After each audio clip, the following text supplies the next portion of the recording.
காங்கேயம் முத்துவின் ஒரிஜினல் வின்னசஸ் பிராண்ட் அரிசிகள் தரத்திலும் சுவையிலும் என்றும் number 1. If I ask you a question, do you want a sharp mind or a blunt mind? Blah, blah, blah, blah. Say it sharply, huh? No. Sharp mind or a blunt mind? Whatever you say or you silence, I'm going to bless you. Sharp mind or blunt mind? So if something very sharp is given to you in your hand, let's say, one thing is your hand must be steady and you must be very conscious. If you hold a sharp knife in your hand and your hand is unsteady, you can cause damage.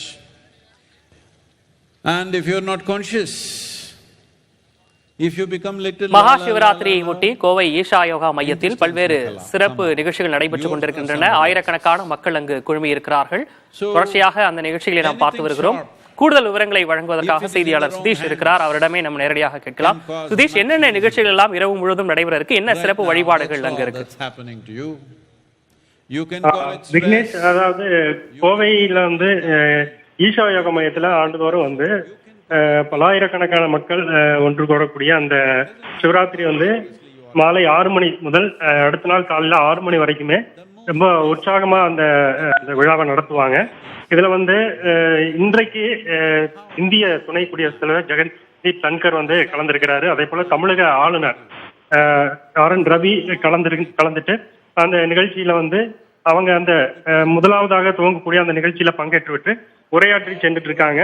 அதை தொடர்ந்து அந்த இரவு முழுவதுமே அந்த கலை நிகழ்ச்சிகள் என்பது மக்களை ஈர்க்கும் விதமாக விடிய விடிய நடத்தப்படும் ஒரு சுவாரஸ்யமான நிகழ்வுகளாக நடத்தப்படும். இதுல மாநில தமிழகம் மட்டுமின்றி நாடு முழுவதும் பல்வேறு மாநிலங்களைச் சேர்ந்த இசைக்கலைஞர்கள் இந்த விழாவில், சிவராத்திரி விழாவில் பங்கேற்பாங்க. அந்த விடிய விடிய இருக்கக்கூடிய அந்த நிகழ்வுகள்ல இந்த இசை நிகழ்ச்சி ஒரு முக்கியமானதாக பார்க்கப்படுகிறது. இரவு முழுவதும் விழித்திருக்கும் அந்த நிகழ்வுல அந்த இசை நிகழ்ச்சி என்பது மக்களை முழுவதுமாக அவர்கள் காலையில் வரை இருந்து அந்த சிவராத்திரியை கொண்டாடுவதற்கான ஒரு சிறப்பம்சமாக பார்க்கப்படுகிறது. அந்த அடிப்படையில் தான் நாடு முழுவதிலிருந்து வரக்கூடிய சிறப்பு இசை கலைஞர்கள் இங்கு அந்த இசையின் மற்றும் நடனத்தின் மூலமாக மக்களை கவர்ந்து அந்த சிவராத்திரி விழா என்பது கொண்டாடப்பட்டு வருகிறது.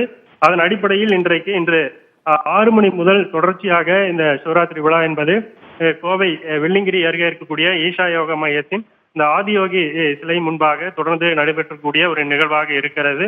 இதில் ஈஷா யோகா நிறுவனத்துடைய நிறுவன தலைவர் ஜக்கி வாசுதேவ் கலந்து கொண்டு மக்களிடையே உரையாற்றுவார்.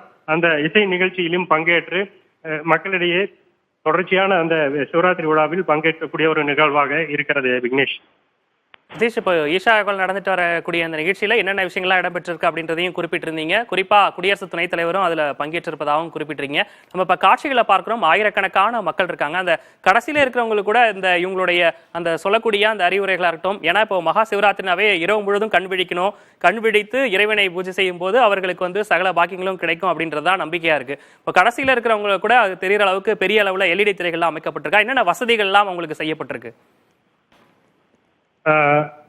விக்னேஷ், அதாவது இந்த சிவராத்திரி விழாவை பொறுத்தளவுக்கும் ஈஷா யோகாவில் நிகழ்ச்சிகள் நடத்தக்கூடிய அந்த தியானங்கள், லிங்க பைரவி அந்த மகா யாத்திரை, ஆதியோகி அந்த பெரிய சிலையின் முன்பாக, சிவ சிலையின் முன்பாக அது ஒரு தரிசனம் போன்றவை பார்ப்பதற்காக மக்கள் ஆர்வமுடன் கலந்து கொள்வார்கள் வருடந்தோறும். அதே போலதான் இந்த ஆண்டும் கூட அதை அந்த பெரிய சிவன் சிலையை காண்பதற்காகவும் அங்கு நடக்கக்கூடிய அந்த நிகழ்ச்சிகளை, இசை நிகழ்ச்சிகளை காண்பதற்காகவும் மக்கள் பல்வேறு மாநிலங்களிலிருந்து வந்திருக்கிறார்கள். வெளிநாடுகளைச் சேர்ந்த மக்களும் இங்கே இந்த பங்கேற்பதில் இது ஒரு சுவாரஸ்யமான நிகழ்ச்சியாக அவர்கள் பார்க்கிறார்கள். அந்த அளவில் அவர்கள் பங்கேற்று இந்த சிவராத்திரி விழாவில் பங்கேற்றுகிறார்கள். தியான நிகழ்ச்சிகளும் இங்கு நடைபெறுவது ஒரு வழக்கமான ஒரு நிகழ்வாக இருக்கிறது. அதன் அடிப்படையில் தான் இன்றைய இந்த நிகழ்வு என்பது இருக்கிறது. ஆயிரக்கணக்கான மக்கள் இங்கு குழுமி இருப்பதை நம்மால் நேரடியாக பார்க்க முடிகிறது. இந்த சிவராத்திரி விழா என்பது மாலை 6 மணி முதல் காலை 6 மணி வரைக்கும் தொடர்ந்து நடைபெறும். அதன் அடிப்படையில் மக்கள் அதிக அளவில் பங்கேற்கக்கூடிய ஒரு நிகழ்வாக இருப்பதால் முன் வரிசை முன்பாக அமர்ந்திருப்பவர்களுக்கு அந்த இசை நிகழ்ச்சிகள் என்பது உரையாற்றக்கூடிய நிகழ்வுகள் என்பது நன்றாக தெரியக்கூடிய ஒரு காட்சியாக இருக்கும். அதே போல தொடர்ச்சியாக தூரத்தில் இருக்கக்கூடியவர்களுக்கும் அந்த நிகழ்ச்சிகளை கண்டு கழிப்பதற்காக எல்இடி திரைகள் மூலமாக தொடர்ச்சியாக அந்த பல இடங்களில் எல்இடி திரைகள் வைக்கப்பட்டிருக்கிறது. அதையும் மக்கள் அதன் மூலமாகவும் மக்கள் அங்கு அமர்ந்து இருந்து அந்த சிவராத்திரியை தொடர்ச்சியாக கொண்டாடி வரக்கூடிய ஒரு நிகழ்வாக பார்க்கப்படுகிறது. விக்னேஷ், மாலை 6 மணிக்கு தொடங்கிய இந்த நிகழ்வு காலை 6 மணி வரைக்கும் நடைபெறும் என்று குறிப்பிட்டிருந்தீங்க. தற்போதைய விவரங்களை வழங்கியமைக்காக நன்றி சுதீஷ்.